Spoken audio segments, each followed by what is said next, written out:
अस्सलाम वालेकुम। रबीउल अव्वल का मुबारक महीना है। सुन्नतों पर अमल करने का महीना है। हम गुस्ल करते हैं, नमाज अदा करते हैं, सफ़ेद लिबास ज़ेब तन करते हैं, सर में तेल लगाकर कंघी करते हैं, सुरमा लगाते हैं और खुशबू लगाकर बाहर निकलते हैं।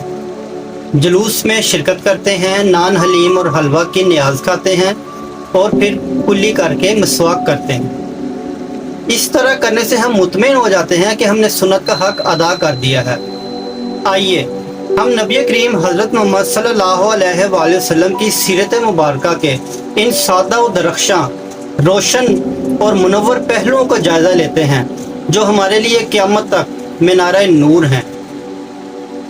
इबादत। आप सल्लल्लाहु अलैहि वसल्लम कसरत से रोज़े रखते और रात भर नमाज में इतना तवील क़याम करते कि पाँव मुबारक सूज जाते और इन पर वरम आ जाता। ग़िज़ा। आपके घर कई हफ्ते चूल्हा नहीं जलता था, अक्सर फाके में ही ज़िंदगी गुजरी। सफ़ेद रोटी यानी मैदा की रोटी ज़िंदगी भर नहीं खाई। आप फरमाते थे कि मोमन एक आंत में खाता है जबकि काफिर 7 आंतों में खाता है। मकान। आपने फरमाया जायदादें और जागीरें ना बनाओ और गैर ज़रूरी सौदा सामान इकट्ठा ना करो, वरना तुम सिर्फ दुनिया के होकर ही रह जाओगे।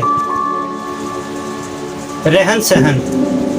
आप अपने घर के काम खुद ही कर लिया करते थे, अपना जूता खुद मरम्मत फरमा लेते और बकरी का दूध खुद ही धो लिया करते थे।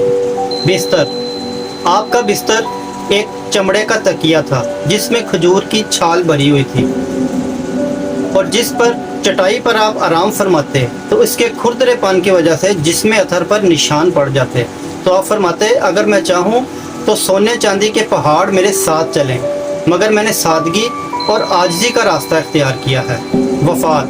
हज़रत आयशा सिद्दीक़ा रज़ियल्लाहु तआला अन्हा फरमाती हैं, जब आपने इस ज़ाहिरी दुनिया से पर्दा फरमाया तो इस वक्त आपके जिस्म अतहर पर एक पेवंद लगी मोटी चादर और एक तहबंद था।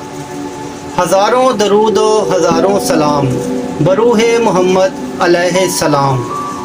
वो नबियों में रहमत लक़ब पाने वाला, मुरादें गरीबों की बर लाने वाला, मुसीबत में गैरों के काम आने वाला, वो अपने पराये का गम खाने वाला, फ़कीरों का मलजा, ज़ईफ़ों का मावा, यतीमों का वाली, ग़ुलामों का मौला, वमा अलैना इल्लल बलागुल मुबीन।